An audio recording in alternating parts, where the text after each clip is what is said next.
Hello guys, आज हामीहरू पढ्न गइरहेको छु एरोमेटिक हाइड्रोकार्बन 12 क्लासको केमिस्ट्रीको हैन। त्यसमा हेर्नुस्, फर्स्टमा छ के एरोमेटिसिटी। एरोमेटिसिटी भनेको के हो भन्ने त्यो पहिला बुझ्ने हो नि। एरोमेटिसिटी भनेको के हो कि the properties of aromatic compound is called aromaticity. Aromatic कम्पाउन्डको प्रोपर्टी हुन्छ नि, त्यसलाई नि मात्र एरोमेटिसिटी भन्छ। यो एरोमेटिक कम्पाउन्ड भनेको के हो, जस्तै लाइक बेन्जिङ हुन्छ हैन, एरोमेटिक कम्पाउन्ड। यो इक्जाम्पल जस्तै भइहाल्यो एरोमेटिक कम्पाउन्ड हैन। अगाडि यसको डिटेल हुन्छ। त्यसपछि चाहिँ हामीहरूको क्यारेक्टर्स अफ एरोमेटिक कम्पाउन्ड। यहाँ हेर्नुहोस् क्यारेक्टर्स के छ एरोमेटिक कम्पाउन्डको। यहाँ हेर्नुहोस् साइक्लिक, एक नम्बरमा साइक्लिक एन्ड प्लेनर छ, 2 नम्बरमा कार्बन्स RsB2 हाइब्रिड। त्यो एरोमेटिक कम्पाउन्डको हैन कार्बनहरू sp2 हाइब्रिडाइजेसन हुन्छ। त्यसपछि चाहिँ having alternate single bond and double bond. त्यसपछि छ 5 नम्बर हेर्नु highly unsaturated but so the properties of like saturated compound. त्यो 6 नम्बरमा छ फलो अफ हकेन्स रुल। यो हकेन्स रुललाई फलो गर्छ। Additional reaction is difficult. यसको एडिसनल रियाक्सन डिफिकल्टेड हुन्छ हैन। पहिला यो के हो भने बुझ्नु हैन। एरोमेटिक कम्पाउन्ड हैन, जुन एरोमेटिक कम्पाउन्ड हुन्छ नि त्योहरू चाहिँ एरोमेटिक कम्पाउन्डको हैन त्यो सेप साइज हुन्छ, साइक्लिक एन्ड प्लेनर हुन्छ हैन। त्यो त्यसको कार्बनहरू हुन्छ, त्यो एरोमेटिक कम्पाउन्डमा त्यो जुन सेपको हुन्छ त्यसमा कार्बनहरू हुन्छ, त्यो sp2 हाइब्रिडाइजेसन हुन्छ।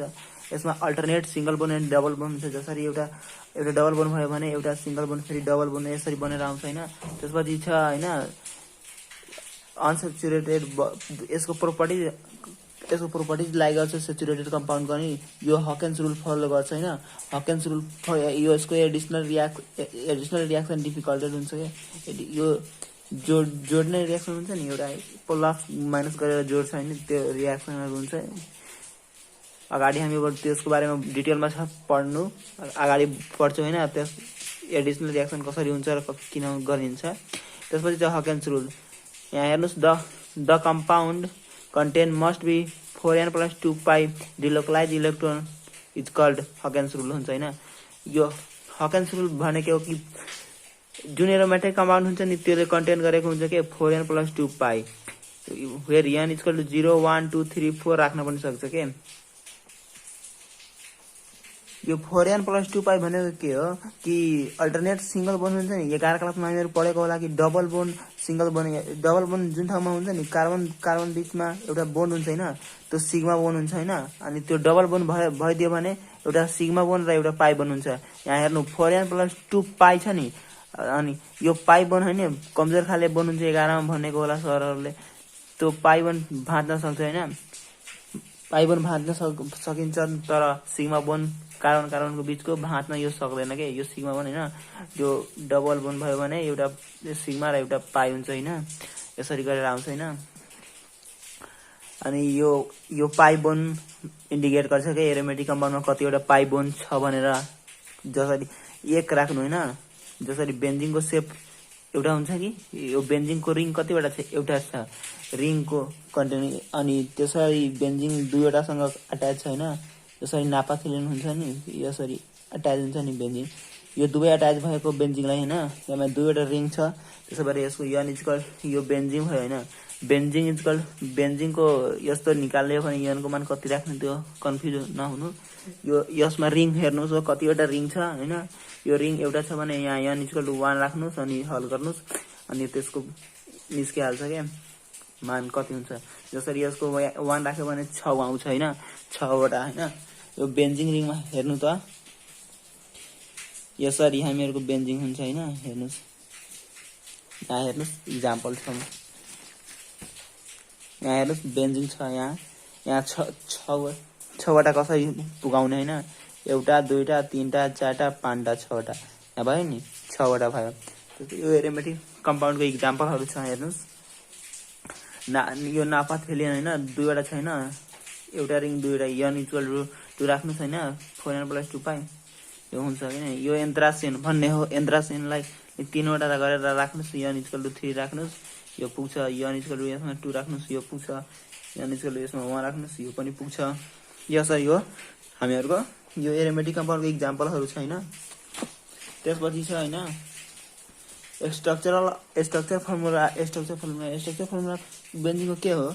स्ट्रक्चर फर्मुला बेन्जिङको यो हो हेर्नु C6H6। यसमा बेन्जिङमा 6 वटा कार्बन हुन्छ, एउटा 2 3 4 5 6 भयो हैन।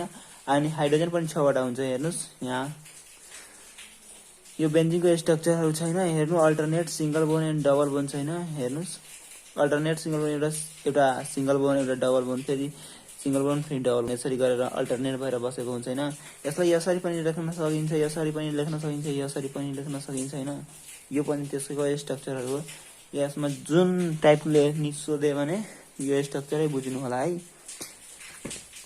त्यसपछि यो पनि स्ट्रक्चरै हो यो पनि स्ट्रक्चरै हो त्यही कुराहरु छ यहाँ लेखेको कि अल्टरनेट सिंगल बोन छ डबल बोन छ त्यही हो sp टाइप sp2 हाइब्रिडाइजेसन हुन्छ यो एरोमेटिक कम्पाउन्ड भयो बेन्जिन एरोमेटिक कम्पाउन्ड भयो भने यो sp2 हाइब्रिडाइजेसन भयो अनि भइहाल्छ नि पहिला नि एरोमेटिक कम्पाउन्डको त्यो क्यारेक्टर्समा बुझेको होला नि हजुरहरुले त्यसपछि चाहिँ हामीहरुको प्रिपरेसन अफ बेन्जिन कसरी बेन्जिन बनाउने त यो हेर्नुस् यहाँ प्रोडक्ट बेन्जिन भएर निस्केछ कसरी बेन्जिनलाई बनाउने त हेर्नुस् एक नम्बरमा के छ बाइ रिफर्मिङ प्रोसेसले गर्ने कसरी यो रिफर्मिङ प्रोसेस के हो कसरी गर्ने हो यो रिफर्मिङ फ्रम हाइड्रोकार्बन्स हेक्सेन लिएछ हेर्नुस् एउटा 2 3 4 5 6 6 नम्बरमा हेक्सेन आउँछ यो यन हेर्नुस् यहाँ यो 6 एकै नाचले गएको छ नि त्यसै भएर यसको नेम हो यो कमन नेम हो पछि अगाडि बुझ्नु होला यो सुरु चेप्टरमा भनेको छैन नि यसको यो मात्रै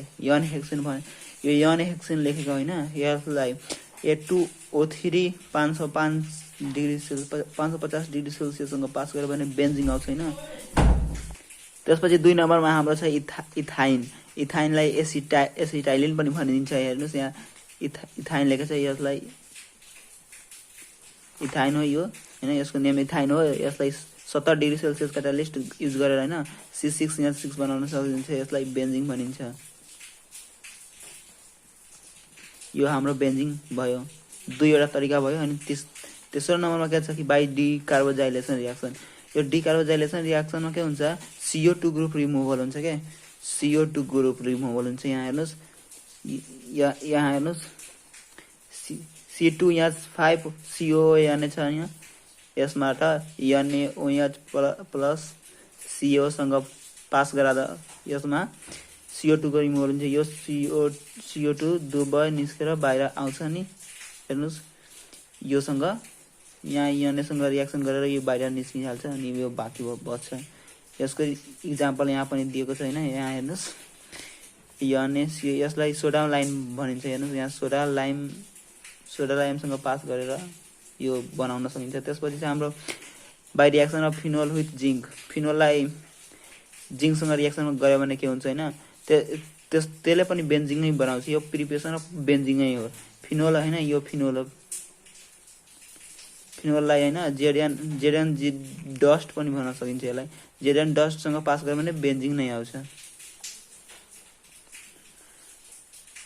त्यसपछि 5 नम्बरमा छ hydrolysis of benzene sulphonic acid पहिला लेख्नु आउनु पर्यो त्यसको लागि यो घोक्नु पर्यो यो बेन्जिन सल्फोनिक हो यसको नाम यहाँ लेखेको छैन तर यहाँ लेखेको छ हैन यो यहाँबाट यहाँ हुन्छ यसलाई हाइड्रोलाइसिस गर्ने H2 हो यो पानीसँग रिएक्सन गराएको नि त्यो हाइड्रोलाइसिस भइहाल्छ के त्यसले पनि बेन्जिन दिन्छ हैन यो बेन्जिन भयो यसपछि हामीहरुको छ 6 नम्बरमा by the reaction of benzene diazonium salt with hydrophosphoric acid 6 नम्बरमा के भन्छ कि by the reaction of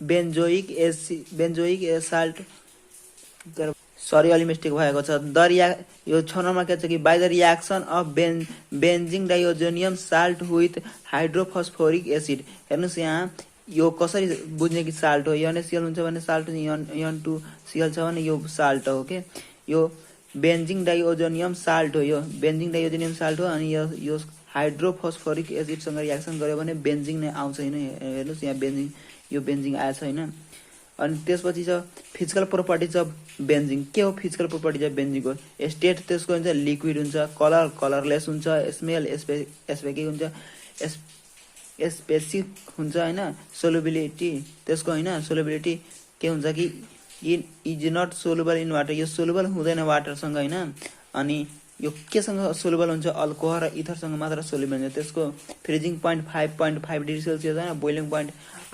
18.5 degree Celsius छ त्यसपछि छ हाम्रो केमिकल प्रोपर्टिज। यो केमिकल प्रोपर्टिज के हो बेन्जिनको हेर्नुस्, फर्स्टमा ए नम्बरमा के छ electrophilic substitution reaction. Electrophilic substitution reaction चाहिँ त्यो केमिकल प्रोपर्टिज हो बेन्जिनको। यहाँ हेर्नुस् इलेक्ट्रोफिलिक सब्स्टिट्युसन रियाक्सनमा हुन्छ के इलेक्ट्रोफिलिक सब्स्टिट्युसन रियाक्सन यो इलेक्ट्रोफिलिक इलेक्ट्रोनमा भएको चार्जहरू नि चेन्ज गर्छ के। हेर्नुस् यहाँ बेन्जिङमा यहाँ छ अनि यसमा माइनस चार्ज छ हैन, प्लस ईमा प्लस चार्ज छ, त्यसले मात्र चेन्ज गरेछ हैन। बेन्जिङमा प्लस वाला आएछ हैन, अनि हाइड्रोजनमा प्लस गएछ हैन, यसमा माइनस आछ। यो माइनस निर प्लस गयो, प्लस निर माइनस आएर यो बेन्जिङ बनाएको छ। त्यसको इक्जाम्पल हेर्नुस्, इक्जाम्पल नम्बर 1 हेलोजिनेसन। हेलोजिनेसनमा के हुन्छ कि क्लोरिनेसन हुन्छ। जसरी बेन्जिङलाई क्लोरिनेसन गर्यो भने Cl2 सँग पास गर्ने FeCl3 Al सँग पास गर्यो भने क्लोरिन आएर जोडिन्छ हैन, यहाँ गएर बस्न्छ हैन, यसरी हुन्छ हैन। यो क्लोरोबेन्जिङ भयो, यो क्लोरोबेन्जिङ भयो हैन। त्यसपछि ब्रोमिनेसन छ। ब्रोमिनलाई Br2 सँग त्यही सेम टु सेम त्यो रिएजेन्ट राख्ने हैन, अनि Br2 लाई बेन्जिङ सँग पास गर्यो भने हैन यो ब्रोमो बेन्जिङ हुन्छ। यसको नाम हो ब्रोमो बेन्जिङ। त्यसपछि हेर्नुस् यो दुवै हेलोजिनेसनको इक्जाम्पल हो हैन। त्यसपछि चाहिँ हामीहरुको त्यसैको इक्जाम्पल आयोडिनेसन। इन दिस आयोडिनेसनमा के हुन्छ कि I2 आएर मात्र हुन्छ। आयोडिनेसनमा I2 हेलोजनहरु छ, यो कङ्क HNO3 सँग पास गरेर हैन यो आछ यस। त्यसपछि 2 नम्बरमा हाम्रो छ नाइट्रेसन। नाइट्रेसन फर्स्टमा के पर्यो इलेक्ट्रोफिलिक सब्स्टिट्युसन रियाक्सन, अनि त्यसपछि छ इलेक्ट्रोफिलिक सब्स्टिट्युसन रियाक्सनमा हैन 1 नम्बरमा हेलोजिनेसन पर्यो, 2 नम्बरमा नाइट्रेसन छ हैन। नाइट्रेसनमा के छ कि नाइट्रेसन कसरी हुन्छ के H2SO4 हैन, the mixture of HNO3 and H2SO4 give nitro group हैन।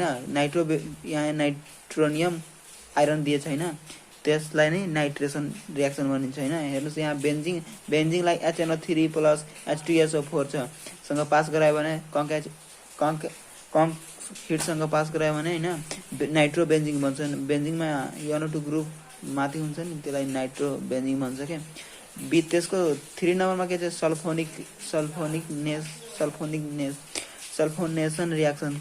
सल्फोनेसन रियाक्सनमा के हुन्छ कि सल्फोनेसन भनेको के हो पहिला the mixture of SO3 and H2SO4 give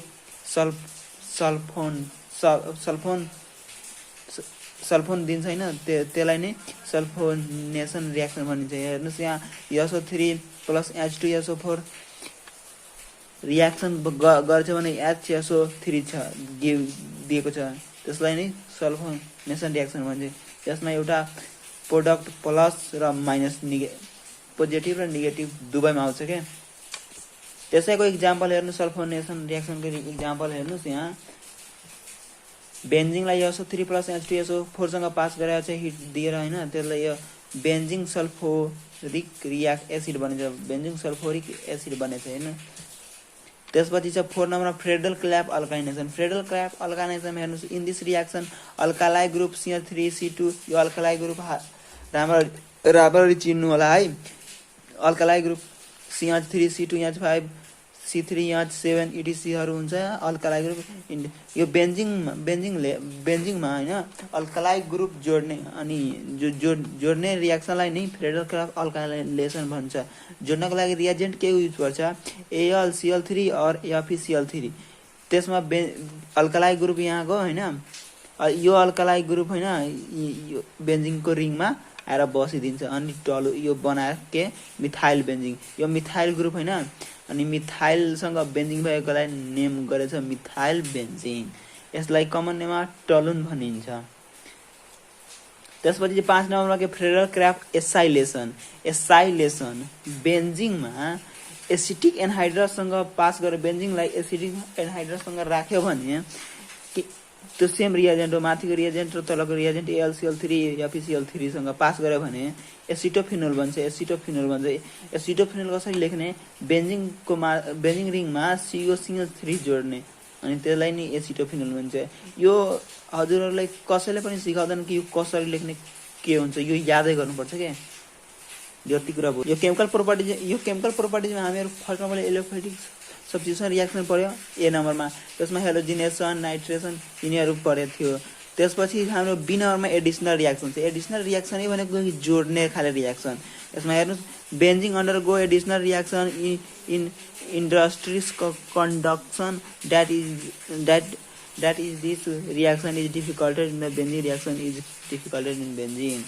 additional reaction example एकमा हेर्नुहोस् के छ बेन्जिङमा एडिसनल रियाक्सन कसरी गर्ने यहाँ एचपीसँग पास गरे बेन्जिङलाई नि भने एडिसनल रियाक्सन भएर हैन यो खाली बनेर आउँछ। यहाँ दुई डबल बोन्डहरु सबै छडेर बाहिर निस्किन्छ के यहाँको सबै कार्बन मात्र बस्छ नि सबै हाइड्रोजनहरु बाहिर निस्किन्छ के यो रिएजेन्ट छ नि रिड्युस गर्छ के घटाउँछ यो घटाएको छ हैन यहाँ घटाएको छ भने साइक्लोहेक्सेन बनाउँछ के यो रिएजेन्टहरु छ नि NiH2 यो रिड्युसिङ रिएजेन्ट हो के रिड्युस गर्छ माथिसँग पूर्वलाई तलतिर लिएर आउँछ त्यसलाई नि रिड्युस भन्छ हैन थाहा छ होला। त्यसपछि दुई नम्बरमा एडिसन विथ क्लोरिनसँग बेन्जिङलाई एडिसन गरेर जोड्यो भने के हुन्छ यो जोड्न त जोड्छ तर यो रिड्युसिङ रिएजेन्ट भएको कारणले यो घटाइदियो। अनि यहाँ हेर्नुस् यहाँ जोडेछ के यसमा जोड्दाखेरि के हुन्छ कि सबै कार्बन बेन्जिङ रिङमा भएको सबै कार्बन एउटा क्लोरिन लिएर बसिदिन्छ हैन त्यसलाई बेन्जिङ हेक्सेन क्लोराइड भन्छ। त्यसको नाम BHC पनि छ र 66666 भएको पनि सोधन छ एक्जाममा जो पनि आउँछ BHC पनि धेरै नै आइराछ। त्यसपछि 3 नम्बर एडिसन विथ ओजोन आकाशतिर त हजुरहरुले थाहा होला कि ओजोन लेयर छ त्यसको अणु फर्मुला के छ O3 बेन्जिङलाई O3 सँग पास गरेमा यसको नाम ओजोन छ के ओजोनसँग पास गरेमा यस्तो भन्छ के यो हेर्नुस् OOCC यो बेन्जिङ जस्तै हो यो स्ट्रक्चर यादै गर्नुस् है बेन्जिङ ट्राइजोनाइड हो के बेन्जिङ ट्राइजोनाइड हो के त्यसलाई फेरि जिंक H2 सँग पास गर्यो भने हिट गर्दाखेरि यो जाइलेक्स भन्छ के। त्यसपछि चाहिँ सिनेमामा के छ कम्बिस्टेसन रियाक्सनमा के हुन्छ कि बेन्जिङलाई O2 सँग पास गर्यो भने CO2 दिन्छ। यहाँ हेर्नुस् त्यसको त्यही एक्जाम्पलहरु एउटा दुईटा एक्जाम्पल छ के यो एक्जाम्पल छ के। त्यसपछि चाहिँ सब्स्टिट्युटेड बेन्जिङ रिङमा फर्स्टमा छ के मोनो सब्स्टिट्युटेड नामै मोनो छ के मोनोमा एउटा मात्र सब्स्टिट्युट भएको मान्नुपर्छ यो मोनो भनेको नि एक आउँछ के। यहाँ हेर्नुस् यो बेन्जिङ रिङमा एउटा मात्र सब्स्टिट्युट भएको छैन मिथाइल ग्रुप हैन त्यसलाई टोलुन भन्छ त्यो यसको नेम भयो हैन एउटा मात्र सब्स्टिट्युट छ यहाँ पनि एउटा मात्र सब्स्टिट्युट छ यो एक्जाम्पलहरु छ एउटा मात्र यहाँ पनि सब्स्टिट्युट छ यो हेर्नुस् एक्जाम्पलहरु दिएछ यसको नाम टोलुन छ यसको नाम क्लोरोबेन्जिन छ यसको नाम फिनोल छ यसको नाम नाइट्रोबेन्जिन छ यसको नाम एमेनोबेन्जिन छ यसको नाम बेन्जल्डिहाइड छ यसको नाम बेन्जोइक एसिड छ। त्यसपछि छ डाइ सब्स्टिट्युटेड बेन्जिङ भनेको के हो डाइ भनेको एक भन्दा बढी सब्स्टिट्युट भएको लाई डाइ सब्स्टिट्युट भनिन्छ हैन नत्र दुईवटा डाइ सब्स्टिट्युट मान्नु न दुईवटा हुन्छ है त्यो यहाँ हेर्नुस् एउटा बेन्जिङ रिङमा हैन दुईवटा सब्स्टिट्युट भएको छ यहाँ पनि दुईवटा छ यहाँ पनि दुईवटा छ यो दुईवटा सब्स्टिट्युट भएकोलाई डाइ सब्स्टिट्युटेड बेन्जिङ भनिन्छ हैन। यसलाई हेर्नु अर्थो भनेछ यो हेर्नुस् यो त एउटा यो बेन्जिङ रिङमा एउटा अट्याच भएकोलाई टोलुन भन्छ यहाँ माथि हेर्नु भयो होला। अनि त्यसमा एउटा अझै मिथाइल ग्रुप छ यो कुन पोजिसनमा छ यसलाई अर्थो पोजिसन भनिन्छ यसलाई मेटा पोजिसन भनिन्छ यसलाई पारा पोजिसन भनिन्छ हैन। यहाँ हेर्नुस् अर्थो हेक्सिलिन भनिन्छ हेक्सिलिन भनिन्छ नत्र यसको नेम छ 1,2 डाइमिथाइल बेन्जिन। यहाँ हेर्नुस् यो 1 भयो यो 2 भयो यो 3 भयो यो 4 भयो यो 5 भयो यो 6 भयो त्यहाँ फेरि यो 1 भयो यो 2 भयो यो 3 भयो यो 5 भयो यो 4 भयो यो 5 भयो यो 6 भयो यताबाट पनि काउन्ट गर्न सक्नुहुन्छ नत्र यताबाट पनि काउन्ट गर्न सक्नुहुन्छ। त्यसो भएर हेर्नुस् यहाँ कमन नेममा यो आइपेक नेममा 1,2 डाइमिथाइल यहाँ 1 र 2 मा डाइमिथाइल छ दुईवटा भयो भने डाइ भयो अनि मिथाइल ग्रुप छ मिथाइल छ अनि त यो बेन्जिङ रिङमा छ भने बेन्जिङ भयो। त्यस्तै यसको पनि नेमिङ छ मात्र मेटा थपेछ हैन। यसको पारा मात्र लगाएको छ, यो परपेन्डिकुलर छ भने पारा भयो, मेटा भएको यहाँ हुन्छ हैन। यो याद घोक्नु नै पर्छ के यो केही ट्रिक्स हुँदैन त यिनीहरूको कि यो कसरी बुझ्ने कि यो मेटा यही हुन्छ। हेर्नुहोस् यहाँ बेन्जिङ रिङमा थर्ड पोजिसनमा छ भने मेटा बुझ्ने नि। त्यसपछि चाहिँ ट्राई सब्स्टिट्युटेड, डाइमा 2वटा थियो, ट्राईमा 3वटा आउँछ हैन।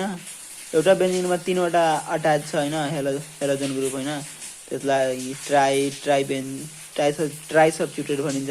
1 2 3 ट्राई ब्रोमो बेन्जिङ, यो आइप्याक नेम हो। 1 2 3 हेर्नुहोस् ट्राई 3वटा भयो भने ट्राई ब्रोमो, यो ब्रोमिन छ हैन, ब्रोमो त्यसको हैन ब्रोमो बेन्जिङ, बेन्जिङ रिङमा छ। यो भयो हजुरहरूको के सब्स्टिट्युटेड बेन्जिङ रिङ। यो कसरी सब्स्टिट्युट भएको हुन्छ बेन्जिङ रिङ। त्यसपछि चाहिँ एरोमेटिक रेडिकल, एरोमेटिक रेडिकल हैन, एरोमेटिक जति पनि च्याप्टरहरु हुन्छ एरोमेटिक भएको च्याप्टरहरु एराइल रेडिकल, त्यसको नेमिङ कसरी गर्ने यसमा धेरै कन्फ्युजन हुन्छ केटाहरु। यहाँ हेर्नुस् त्यसको स्ट्रक्चरहरु दिएको छ हैन। बेन्जिङ C6H5 लाई कसरी लेख्ने, फिनाइल लेखिन्छ, यसलाई फिनाइल भन्छ हैन। यो बेन्जिङ रिङलाई CH3 अट्याच छ, यसलाई टोलाइल भन्छ के, ट्वाइल भन्छ के, ट्वाइल हो के। त्यसपछि C6H5 CH2 लाई बेन्जाइल भन्छ के, यसमा हेर्नुस् बेन्जाइल छ के। बेन्जिङ रिङमा हैन CH2 अनि केही अट्याच भएको भने यो बेन्जाइल हुन्छ हैन। यसको यस्तो स्ट्रक्चर भयो भने बेन्जल भन्छ। त्यसपछि यस्तो स्ट्रक्चर भयो भने बेन्जोन भन्छ। त्यसपछि यसको यो यस्तो स्ट्रक्चर भयो भने बेन्जोइल भन्छ। अनि त्यस्तैहरु छ। हेर्नुस् यहाँ हेर्दै गर्नुस्, यसमा बेन्जाइल क्लोराइड भन्छ, बेन्जल डाइक्लोराइड। यहाँ 2वटा क्लोरिन छ भने डाइ भयो, एउटा यहाँ एउटा मात्र क्लोरिन छ भने बेन्जाइल क्लोराइड। यसमा 3वटा क्लोरिन छैन CCl3 भने बेन्जो ट्राइक्लोराइड। यसरी यसको नेमिङ गर्नको लागि, यो नेमिङ गर्नको लागि इम्पोर्टेन्ट छ, यो याद गर्नुस् हैन। यो याद गर्ने हो, नेम कसरी लेखिन्छ यो याद गर्नुस् है। यो धेरै इम्पोर्टेन्टहरु छ एरोमेटिक कम्पाउन्डको लागि। एरोमेटिक कम्पाउन्डको ओरिएन्टेसन कसरी गर्ने, ओरिएन्टेसनको लागि 2वटा तरिकाहरु छ, अर्थो पारा डाइरेक्टर त्यसपछि मेटा डाइरेक्टर। अर्थो पारा डाइरेक्टरमा के हुन्छ हेर्नुस् यहाँ इक्जाम्पलहरु दिएको छ। अर्थो इलेक्ट्रोन रिलिजिङ ग्रुप, अर्थो पारा डाइरेक्टर इलेक्ट्रोन रिलिजिङ ग्रुप हुन्छ अनि मेटा डाइरेक्टर इलेक्ट्रोन ड्रोइङ ग्रुप हुन्छ। इलेक्ट्रोन रिलिजिङ ग्रुप इलेक्ट्रोनलाई रिलिज गर्छ भने पठाइदिन्छ अरूतिर, अनि मेटा डाइरेक्टरले के गर्छ कि इलेक्ट्रोन ड्रोइङ ग्रुप यो एब्जर्भ गर्छ के। यसको इक्जाम्पलहरु हेर्नुस् के छ। इलेक्ट्रोन अर्थो पारा डाइरेक्टरमा इक्जाम्पल छ यो OH अल्कोहल एनिलिन, यो हेलोजन टोटली भयो हैन। त्यस्तै छ यसको तलतिर इक्जाम्पल छ हेर्नुस् मेटा डाइरेक्टरको, यहाँ 2 CHO CN। यति हाम्रो भिडियो हजुरहरुलाई राम्रो लागिरहेछ भने च्यानललाई सब्स्क्राइब गरिदिनु होला र लाइक गर्नु। Thanks for watching the video.